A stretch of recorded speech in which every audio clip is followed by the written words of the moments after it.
সাফা, আগুন কি শতভাগ নিয়ন্ত্রণে এসেছে কিনা এবং ফায়ার সার্ভিসের তল্লাশি কি এখনো চলছে কিনা এবং যারা মারা গেছেন তাদের লাশ হস্তান্তর করা হয়েছে কিনা বিস্তারিত তথ্য জানতে চাই। ইসরাত, আমার সামনেই ৩ জনের মরদেহ আপনি দেখতে পাচ্ছেন, বডি ব্যাগে রাখা হয়েছে। আগুন নির্বাপন হয়েছে ঠিক 1:04 তখন আগুন নির্বাপন করা হয়েছে এবং তারপরেই তল্লাশি করতে এসেই কিন্তু এই মরদেহগুলো পাওয়া যায়। আমি আছি ভবনটির 6 তলায়, এইটি হচ্ছে 6 তলার একদম টপ ফ্লোর। এই 6 তলা পর্যন্ত এখন ধারণা করা হচ্ছে তারা নিচ থেকে সাফোকেশনের জন্য উঠে এসে বাঁচার চেষ্টা করছিলেন কিনা। কিন্তু এখানে যে বিষয়টি লক্ষণীয় সেটি হচ্ছে এখান দিয়ে বের হওয়ার যে রাস্তা, অর্থাৎ ছাদের যে রাস্তাটি আমরা দেখতে পাচ্ছি, এটার পাশেই ছাদের একটি অংশ আছে, এই জায়গাটা তালা মারা। এখন ধারণা করাই যাচ্ছে যে এই তালার কারণে হয়তোবা তারা এখান থেকে বেরিয়ে যেতে পারেননি। এবং আরও একজনের মরদেহ সেটি এই যে ভবনটি, এই ভবনটির দ্বিতীয় তলায় সেটি রাখা হয়েছে। এখনো পর্যন্ত একজনের স্বজন এখানে এসেছেন আমরা এমনটা দেখেছি, যদিও তার সাথে এখনো পর্যন্ত কোনো কথা হয়নি। তবে অন্যদের যে মরদেহের যে পরিচয়, সেই পরিচয়গুলো কিন্তু এখনো পর্যন্ত নিশ্চিত হওয়া যায়নি।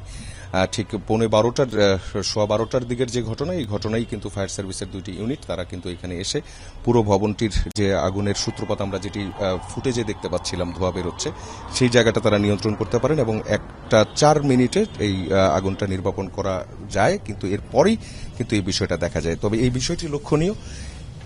বিষয়টি লক্ষণীয় অন্যান্য বিভিন্ন আগুনের সময় আমরা যেমনটা দেখি, যেমন ইমার্জেন্সি এক্সিটগুলো বন্ধ থাকে, সিঁড়িগুলো বন্ধ থাকে, মানুষজন তারা জীবন বাঁচানোর জন্য যে রাস্তা, তাদের যে ইমার্জেন্সি এক্সিট, সেগুলো খুঁজে পান না। এইখানটাতেও ঠিক এমনই রকমের একটি অবস্থা কিন্তু আমরা এখানে দেখতে পাচ্ছি। আমরা কিছু দূর এগিয়ে যেতে চাই, নিচের যে ফ্লোরগুলো আছে সেই ফ্লোরগুলোতে এগিয়ে যেতে চাই। আমরা ফায়ার সার্ভিসের যারা ঊর্ধ্বতন কর্মকর্তারা আছেন আমরা তাদের সঙ্গেও কথা বলবো। আমরা একটু নিচের যে ফ্লোরগুলো আছে সেই ফ্লোরগুলোর অবস্থাটা একটু দেখে আসতে চাই।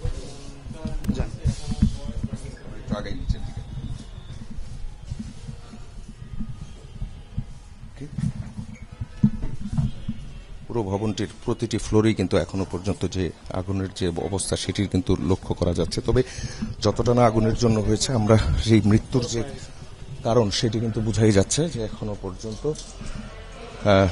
শ্বাসরোধ হয়ে মৃত্যু, যেগুলো আমরা এর আগেও দেখেছি, সেই ধরনের অবস্থা। এবং যে আমি ফায়ার সার্ভিসের কর্মীদের কাছ থেকে, ফায়ার ফাইটারদের কাছ থেকে জানতে চাচ্ছিলাম যে লাশের অবস্থা কি ছিল, সেই জায়গাটি লক্ষ্য করা গেছে। সেটি হচ্ছে তারা বলছেন যে লাশের অবস্থা খুবই স্বাভাবিক, কিন্তু তারাই ধারণা করছেন যে শ্বাসরোধ হয়ে হয়তোবা তারা মারা যেয়ে থাকতে পারেন।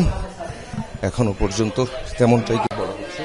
6 তলের ভবনের প্রতিটি ফ্লোরে একটি করে ইউনিট এবং প্রতি ইউনিটে 2টি করে কক্ষ, আবাসিক হোটেল যেহেতু, সেই জায়গা থেকে দেখা যাচ্ছে। এই ফ্লোরে না, আর মরদেহ আমরা এইখানটাতে দেখতে পাচ্ছি, দ্বিতীয় তলায়। এখানে তো একজনই না? আচ্ছা, এই বডি এখানেই পাওয়া গেছে নাকি ভিতরে? এখানে যে বডিটা আমরা দেখতে পাচ্ছি, এই বডিটা ছিল রুমের ভেতরে, রুমে ছিল। তার মানে যিনি মারা গেছেন আমরা ধারণা করছি যে উনি এখানেই ছিলেন, তাই তো? ঠিক এই বাথরুমটি থেকে তাকে উদ্ধার করা হয়। যখন উদ্ধার করা হয় তখন তো শরীরে পোড়া কিছু তো আর ছিল না, তাই না? পোড়া কিছু তো ছিল না, শ্বাসরুদ্ধ হয়ে। ওনার যে বিলঙ্গিংস আছে এগুলো থেকে কি আমরা পরিচয় জানতে পেরেছি কিনা এখনো পর্যন্ত? আচ্ছা, এই হোটেল কর্তৃপক্ষের লোকজন আছেন না নিচে? নিচে আছেন তো তারা। ইরশাদ, আপনি দেখছেন যে 3য় তলার যে রুমটি, এই রুমটিতে যিনি মারা গেছেন তার যে ব্যবহার্য জিনিস, সেই ব্যবহার্য জিনিসগুলো ওইখানে দেখা যাচ্ছে। ওনার একটা ফোন ছিল না? ফোনটা কি আপনাদের কাছে আছে? তো আপনাদের অফিসারের কাছে আছে ফোনটা? আচ্ছা, এই যে 4 জন মারা গেছেন, এই 4 জনেরই যে ব্যবহৃত যে মোবাইল ফোন, সেটি কিন্তু ফায়ার সার্ভিসের আছে। সেখান থেকে তাদের পরিচয় জানা এবং পরবর্তী যে কার্যক্রমগুলো সেগুলো বুঝতে পারা যাবে। আমরা আরেকটু নিচের দিকে যাই।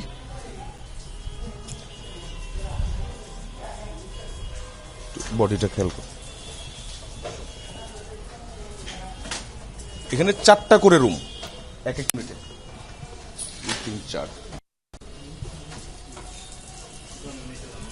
একটি ওয়াশরুম ছিল, সেটিতে এর সাথে আপনি দেখতে পাচ্ছেন পরিস্থিতিটা। মূলত আগুনটা দোতলায় ছিল, সেই আগুনটা আছে, কিন্তু আগুন নির্বাপনের পর শ্বাসরুদ্ধ হয়ে মারা গেছেন। ইমার্জেন্সি এক্সিট বন্ধ ছিল, সেখানটা তো পর্যন্ত আমরা তালা ঝুলে থাকতে দেখেছি।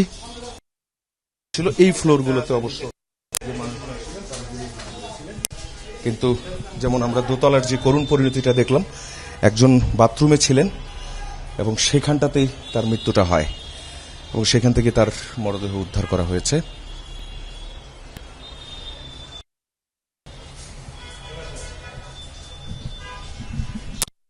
আমরা ফায়ার সার্ভিসের পক্ষের সঙ্গে কথা বলতে চাচ্ছি এবং নিহতদের পরিচয় জানার চেষ্টা করছি।